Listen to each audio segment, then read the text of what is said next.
Yo, what's up mga kayo Cubs? Magandang araw po ng Lunes sa inyong lahat at syempre narito po muli ang inyong lingkod, Master Lekim.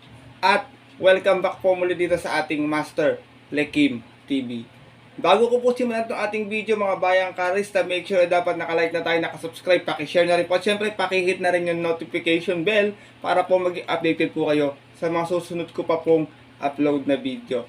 At ngayong araw mga bayang karisa, wala tayong karera, 2 days, Monday, Tuesday, pahinga day ang mga bayang karisa natin. Pero meron tayong maikling video para po sa ating upcoming event na Japan Cup on February 4, 2024 dito sa Metro Turf Marbar, Batangas. All imported horse yung mga kalahok. Dito magandang karera to, tingko medyo balance lang, walang ganong nakakaangat.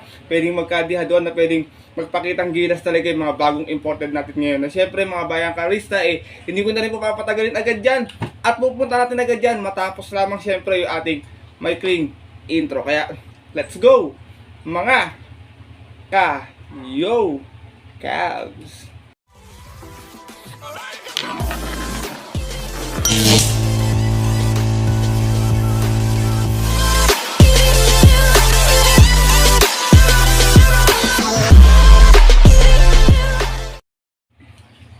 At gaya nga po ng nabanggit ko, meron tayong main highlight race ngayong araw ng linggo, next week, February 4, mga bayang karisa, unang stakes race natin ng February to. At 1800 yung ating distansya, lahat to imported horse. Meron tayo itong 7 runners na maglalaban-laban pero 6 in betting number lang kasi meron tayong couple entry dito, si In The Zone at si Speed Fantasy. Alam nyo naman, tandem talaga yan noon pa mga bayang karista. Kaya ito, isa-isay natin yung mga kalahok at yung mga naging last performance po nila. Ito mga nagdaang taong lumipas kasi iba ito, last year pa tumakbo mga bayang karisa, kaya medyo presko to ngayong taon na ito.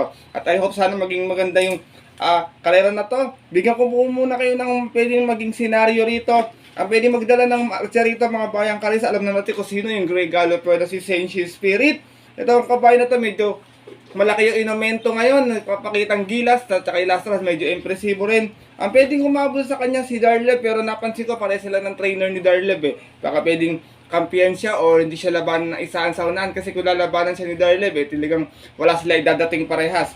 Kung sakaling nga pong gano'n ang mangyayari, pwedeng mag-abang yung mga dirimati natin, kagaya nito ni Bombay Knights na maagang pumipwesto na rin ngayon. In the Zone, may akintulin din. Pwedeng rumabit din sa kanila to para kay Speed Fantasy. Si Speed Fantasy kasi yung dirimati na Kasachan, dirimating kabay, galing sa pahinga. Tingin ko nagpapaglang ng kalabang last time. Pero Treasure, medyo malalaban sa malakas ngayon mga bayang karisa. Alam ko, hindi maganda yung mga naging performance to. Last time nanalo to noon kay main event, medyo hirap. Pero nung tinalo to ni Speed Fantasy tsaka ni Stolen Ola, talagang medyo nabigatan sa laban to. Pero tingin ko dito medyo mahirapan din siya. Pero kung nakakondisyon naman yung si Kabayo, tingin ko nag-matured.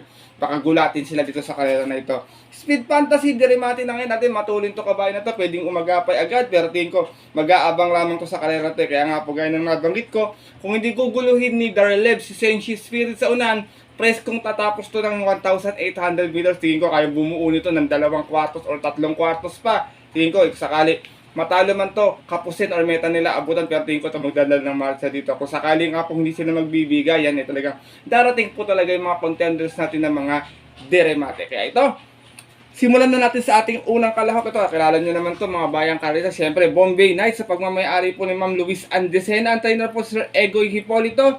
Huling takbo ni Bombay Knights, may 125 flat sa 1400. Nanalaan. Na segunda po ito. 5-5 yung naging alis niya out of 8 rounds naglaban-laban sa isang special race po noong November 19, kung saan ang nanalo nga po doon yung local horse na si Stolen Ola. Same rider pa rin tayo dito, JB Hernandez para sa ating kalahok na si Bombay Knights. At meron din tong 139.8 sa isang milyang karera, kung saan nanalo naman po ito, kung saan umalis ito ng 2-2 lamang, umagapay agad sa unahan. Out of 5 runners na naglaban-laban sa isang special race ng October 8, kung saan tinalo niya po doon yung kabayong si My Francelot. Nandun din si Senshi Spirit no, kasi medyo bata-bata pa si Senshi Spirit ng panahon na yun Lipat na po tayo dito sa another important horse si Darlev na pagmamayari naman po ni Sir Aristeo Puchpuyat. Trainer si Anthony Toots Henson. Itong si Darlev last run is last year pa, may 141 flat pa sa isang milya. Dumating itong pang-apat. Uno-uno siya nagdala ng marcheron out of ng nasa naglaban-laban sa isang special race noong December 31, kung saan ang nanalo po doon. Local horse po muli, Dihado, si Sophisticated. Same rider pa rin tayo dito, NC Lunar para sa ating numero dos na si Darleb. Di ko alam kung si NC na rin sasakay dito pero pwede pa magbago to bayang kalerista. Pero bago po yun, nanalo naman po to sa 1 million on. 138.8 yung naging preba. Uno-uno, bandera tapos din. Out of 6 stars naglaban-laban sa rating base 54 to 70. At yung po ng August 6 naman kung saan tinalo niya po doon yung local na contenders natin na si War Cannon. From John Paul A. Gusinon, NC na lang rerenda para sa kakalawak natin ngayon na si Darleb. Lipat na po tayo dito sa ating couple entry, si In The Zone, na pagmamayari naman po ni Sir Paulo de Villa Mendoza. At ang trainer po si Sir Norman Cagati. Ito namang si In The Zone, pwedeng isunod, pwedeng parimatiin din, matapang sa laban to. Alam niyo naman to, contenders talaga noon pa ito. Galing ito sa panalo last time, may 125.4 sa 1400 kung saan umalis lamang ng 2-2. Out of 6 rounds na naglaban-laban sa rating base 47 to 60. At yung po ng December 24 kung saan tinalo niya po doon yung kabayong si Euro Cledon. Alam ko, ang sinakyan ni Pabs dito si Speed Fantasy, pero hindi ko pa sigurado kung sino sasakay dito sa Caloocan din. Pero noon si Pabs M. Caballero talaga sumasakay dito. At meron din itong 155.6 sa 1,800 meters, mga bayang karisa. Dumating naman po itong pang-5. Umalis ito ng 1-2 out of 5 rounds naglaban-laban sa isang special race po. At yun po ng December 31 naman, kung saan ang nanalo nga po doon yung nag-retard na imported horse na si Righteous Ruby. Gaya nga po na nabanggit ko, Pabs M. Caballero na, hindi ko pa sigurado kung sino sasakay ngayon para sa ating kalahok na si In The Zone. Lipat na tayo dito sa nagbabalik pisa to, hindi pa nananalo to sa pagkakaalam ko mga bayan ko sa baka dito makachamba. Kasakan na pagmamayari naman po ni Sir Raymond Puyat, ang trainer po si Sir Dante Salazar. Itong si Kasakan, last time din ko nag-tune up lang, may 126.8 sa 1400, dumating ng pampito, medyo hindi naman ginalawan. Umalis lang ng 5-5 out of 8 rounds naglaban-laban sa rating base 40 to 53. At yun po ng January 21 kung saan ang nanalo po doon yung kabayong si Platinum Frolic. Same rider na rin tayo dito, tingin ko Eminem Gonzalez para sa ating kalahok na si Kasakan. Pero minsan sa sinakyan to ni NC Lunar sa 1 million, segunda naman to, meron tong 139.8 noon, umalis lang sa stress, out of 9 rounds naglaban-laban sa rating base 40 to 53 din po. At yun po ng July 23, kung saan ang tumalo din po sa kanya doon, yung tumalo last time, si Platinum Frolic rin. Kaya nga po nang nabanggit ko noon, NC Lunar, this time po Eminem Gonzalez po at ang rerenda para sa ating kalahok na si Kasakan. Ito ang bet ko sa karera na to, tingin ko medyo may tagumpay ba to, bayang kareriste. Lipat na po tayo dito, kakwadro rin to, pare sila ng trainer na to, Kasakan eh. Payros Treasure, na pagmamayari naman po Sir Joseph Dihenco, trainer, another Dante Salazar. Ito naman si Payros Treasure, medyo manalalaban sa mga malalakas last time to, medyo maganda naman yung performance, talagang talo lang talaga, tingin ko.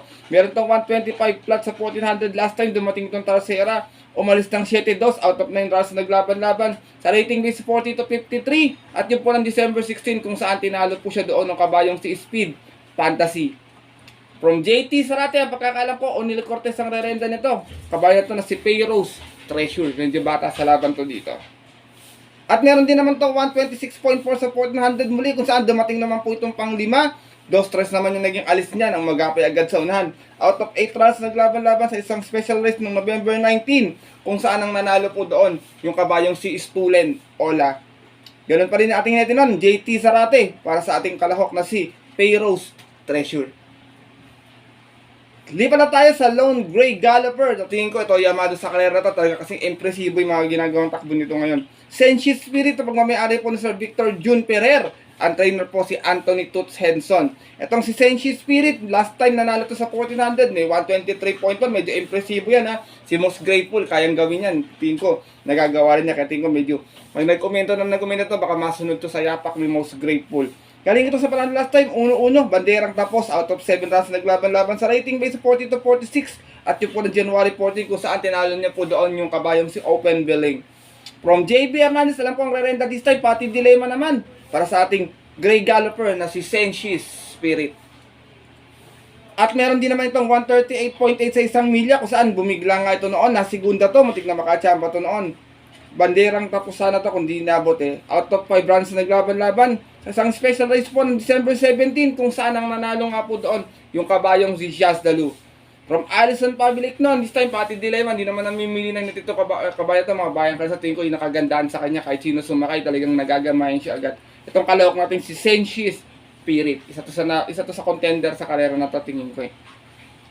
At last but not the least, yung couple entry ni In The Zone na si Speed Fantasy. Itong dalawa na to, veterano na sa grupo to In The Zone tsaka Speed Fantasy, kung natatandaan nyo. Halos noon pa tumatakbo itong dalawa na to. Pagmamayari din po ni Sir Paulo Di Villa Mendoza, and trainer din syempre Norman Cagatin.